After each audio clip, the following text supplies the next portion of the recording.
Hello Year 5, I'm going to read class story to you. Each day, I'll make sure I do a video each day. Hedgehogs, we're going to start a new class story, and Squirrels, this is for you as well. It's the book Murder Most Unladylike. I've got it on my Kindle, not the actual book because we had none in the library. So I'm going to read it you from there. I've got Mrs. Wren, Mrs. James and Miss Allen in here. Hi! Working so they can say hello to you, but they're going to be nice and quiet while I read to you. Okay. You can read this at the end of your school day like we do normally, or you can read it in different parts. I don't mind. Chapter 1, Deep Dean School. The staff. Miss Griffin, the headmistress. Miss Lappet, History and Latin mistress. Miss Bell, Science mistress, also the victim. Miss Parker, Maths mistress. Mr. McLean, Reverend. Mr. Reed, the one. Music and Art Master, Miss Tennyson, English Mistress, Miss Hopkins, Games Mistress, Mademoiselle Renaud, Mademoiselle French Mistress, Mrs. Minnie, the nurse, Mr. Jones, Handyman, Matron, and then the girls, so I think it's just giving us an introduction in all the characters. Daisy Wells, third former and president of the Wells and Wong Detective Society. Hazel Wong, third former and secretary of the Wells and Wong Detective Society. Third formers, Kitty Freebody, Rebecca Beanie Martineau, Lavinia Temple, Clementine Delacroix, Sophie Crock-Finchley. And the first former, Betsy North. Second formers, Binny Freebody and the Marys. Fifth former, Alice Murgatroyd. And the big girls, Virginia Overton, Belinda Vance. Head girl, Henrietta Trilling, King Henry. This is part 1, the discovery of the body. I've just realised you can't see my screen. Just thought I'd try and show you pictures. There you go. This is the first murder that the Wells and Wong Detective Society have ever investigated, so it is a good thing Daisy bought me a new casebook. The last one was finished after we solved the case of Lavinia's missing tie. The solution to that, of course, was that Clementine stole it in revenge for Lavinia punching her in the stomach during lacrosse, which was Lavinia's revenge for Clementine telling everyone Lavinia came from a broken home. I suspect that the solution to this new case may be more complex. I suppose I ought to give some explanation of ourselves. In honour of the new casebook, Daisy Wells is the president of the Detective Society, and I, Hazel Wong, am its secretary. Daisy says that this makes her Sherlock Holmes and me, Watson. This is probably fair. After all, I am much too short to be the heroine of the story, and whoever heard of a Chinese Sherlock Holmes? That's why it's so funny that it was me who found Miss Bell's dead body. In fact, I think Daisy is still upset about it, though of course she pretends not to be. You see, Daisy is a heroine-like person, and so it should be her that these things happen to. Look at Daisy and you think, you know exactly the sort of person she is, one of those dainty, absolutely English girls with blue eyes and golden hair, the kind who'll gallop across muddy fields in the rain clutching hockey sticks, and then sit down and eat 10 ice buns at tea. I, on the other hand, bowed all over like Bimbadum. What's the Michelin Man? Is that a person?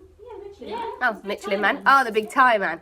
My cheeks are moony round and my hair and eyes are stubbornly dark brown.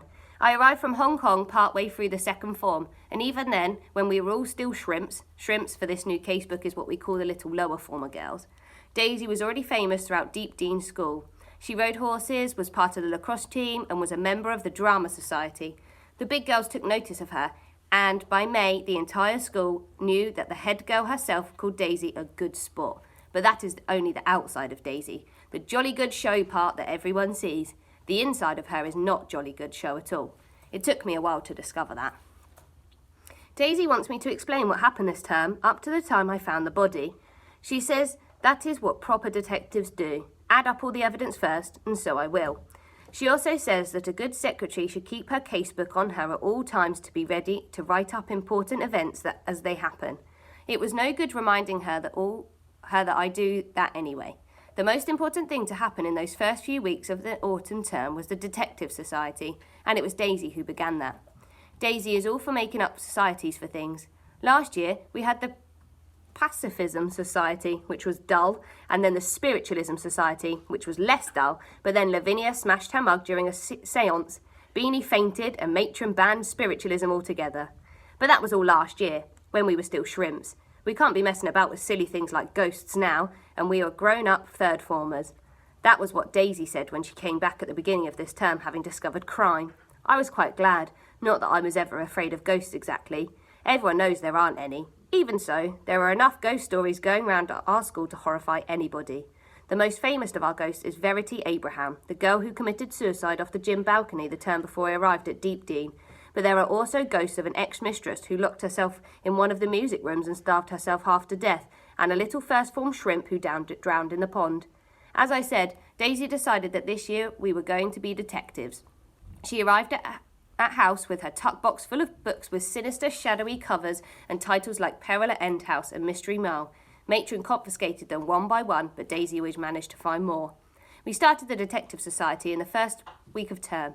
The two of us made a deadly secret pact that no one else, not even our dorm mates Kitty, Beanie and Lavinia, could be told about it. It did make me feel proud. Just me and Daisy having a secret. It was awfully fun too, creeping about behind the others' backs and pretending to be ordinary, when all the time we knew we were detectives on a secret mission to obtain information. Daisy set all our first detective missions. In that first week, we crept into the other third form dorm and read Clementine's secret journal. And then Daisy chose a first former and set us to find out everything we could about her. This, Daisy told me, was practice, just like memorising the licences of every motor car we saw. In our second week, there was the case of why King Henry, our name for this year's head girl, Henrietta Trilling, because she is so remote and regal and has such beautiful chestnut curls, wasn't at prayers one morning. But it only took a few hours before everyone, not just us, knew that she had been sent a telegram saying that her aunt had died suddenly that morning. Poor thing, said Kitty, when we found out.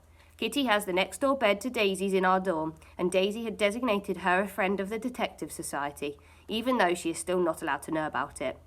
She has smooth, light brown hair and masses of freckles, and she keeps something hidden in the bottom of her tuck box that I thought at first was a torture device, but turned out to be eyelash curlers.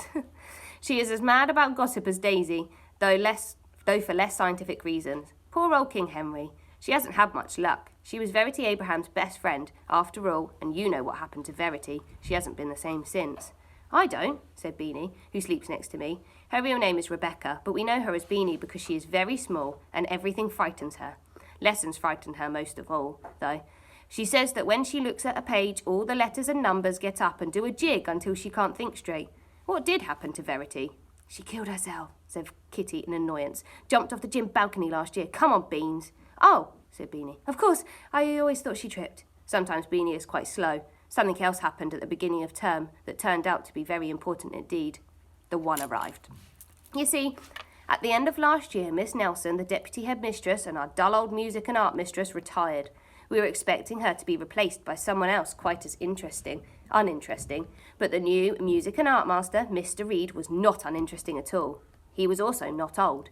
Mr. Reed had rugged cheekbones and a dashing moustache, and he slicked his hair back with brilliantine. He looked exactly like a film star, although nobody could agree on which one. Kitty thought Douglas Fairbanks Jr. and Clementine said Clark Gable, but only because Clementine is obsessed with Clark Gable. Who's Clark Gable? Don't know. An actor. Old film actor. Before our time. Really, though, it did not matter. Mr. Reed was a man, and he was not Mr. McLean, our dotty, unwashed old reverend whom Kitty calls Mr. McDirty, and so the whole school fell in love with him at once. A deadly serious half-secret society dedicated to the worship of Mr. Reed was established by Kitty. At its first meeting, he was rechristened The One. We all had to go about making the secret signal at each other, index finger raised, right eye winking, whenever we were in his presence.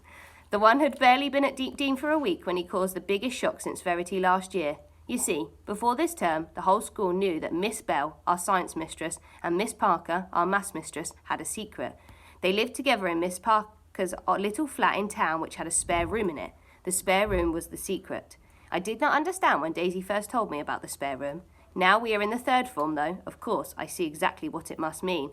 It has something to do with Miss Parker's hair, cut far too short even to be fashionable, and the way she and Miss Bell used to pass their cigarettes from one to the other during bum breaks last year. There were no cigarettes being passed this term, though, because on the first day Miss Bell took one look at the One and fell for him as madly as Kitty did. This was a terrible shock. Miss Bell was not considered a beauty. She was very tucked in and buttoned up and severe in her white lab coat, and she was poor. Miss Bell wore the same 3 threadbare blouses on rotation, cut her own hair, and did secretarial work for Miss Griffin after school hours for extra pay. Everyone rather pitied her, and we assumed the one would too. We were astonished when he did not. Something has clearly happened between them, Clementine told our form at the end of the first week of term. I went to the science lab during bum break, and I came upon Miss Bell and the one canoodling. It was really shocking. I bet they weren't really, said Lavinia scornfully. Lavinia is part of our dorm too. She is a big, heavy girl with a stubborn mop of dark hair, and most of the time she is unhappy. They were, said Clementine. I know what it looks like. I saw my brother doing the same thing last month. I couldn't stop myself blushing. Imagine stiff, well-starched Miss Bell canoodling, whatever that meant, was extraordinarily awkward. Then Miss Parker got to hear about it. Miss Parker is truly ferocious, with chop-short black hair and a furious voice that comes bellowing out of her tiny body like a foghorn. The row was immense. Almost the whole school heard it, and the upshot was that Miss Bell was not allowed to live in the little flat anymore. Then, at the beginning of the second week of term, everything changed again. We could barely keep up with it all.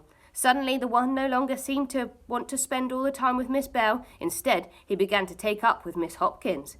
Miss Hopkins is our games mistress.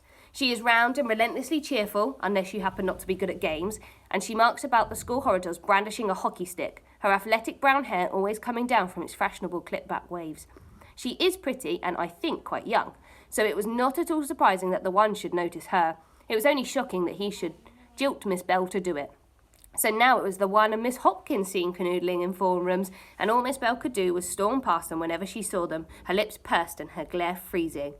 General Deep Dean opinion was against Miss Bell. Miss Hopkins was pretty while Miss Bell was not, and Miss Hopkins' father was a very important magistrate in Gloucestershire, while Miss Bell's was nothing important at all. But I could not help being on Miss Bell's side. After all, it was not her fault that the one had jilted her. She could not help being poor.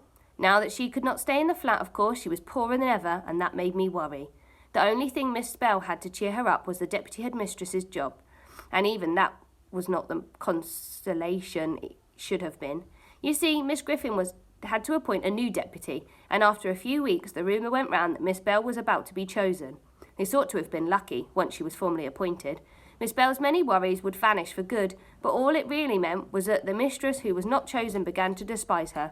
There were two others really in the running. The first was Miss Tennyson, our English mistress. That is her name, really, although it's no relation to the famous one. If you've seen the painting of the Lady of Shalott drooping in her boat, you have seen Miss Tennyson. Her hair is always down round her face, and she is as drippy as an underdone cake. The second was Miss Lappet, our history and Latin mistress, who is grey and useless and shaped like an overstuffed cushion, but thinks she is Miss Griffin's most trusted adviser. They were both simply fuming about the deputy headmistress's job and snubbed Miss Bell in the corridor whenever they saw her. And then the murder happened. I'm going to stop there for today. I feel like that's a good end cliffhanger.